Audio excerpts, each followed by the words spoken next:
এই সরকার গঠিত হয়েছে, তাকে কাজ করার সুযোগ দিতে হবে। আসতে না আসতে নির্বাচন দিয়ে বলবে, কিনে নির্বাচন দিয়ে বলতে আমি আমাদের স্পষ্ট বলেছে, বাংলার জনগণ যেই দিন নির্বাচন চাইবে এই সরকার সেই দিন নির্বাচন দেবে। এই জন্য পিডিপি, রোডস এন্ড হাইওয়ে,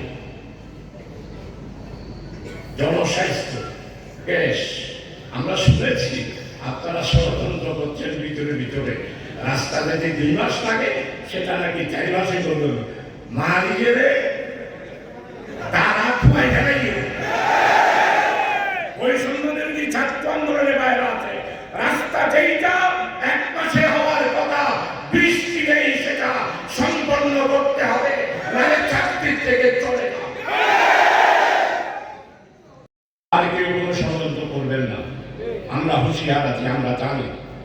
আমি এই আন্দোলনে বিজয় হওয়ার 2 মাস আগে ছাত্র শিবিরের সম্মেলনে জামাত ইসলামের প্রত্যেকটা সবাই বলেছি, আওয়ামী লীগ 2 মাসের চেয়ে বেশি ক্ষমতায় থাকতে পারবে। আলহামদুলিল্লাহ, আল্লাহ কবুল করেছে।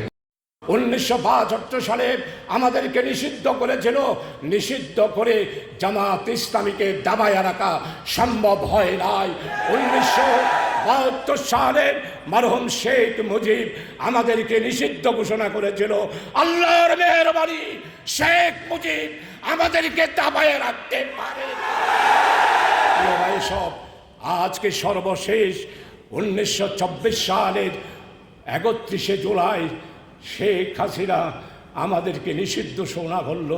4:30টার সময় তিনি নিষিদ্ধ ঘোষণা করলেন, প্রজ্ঞাপন জারি করলেন।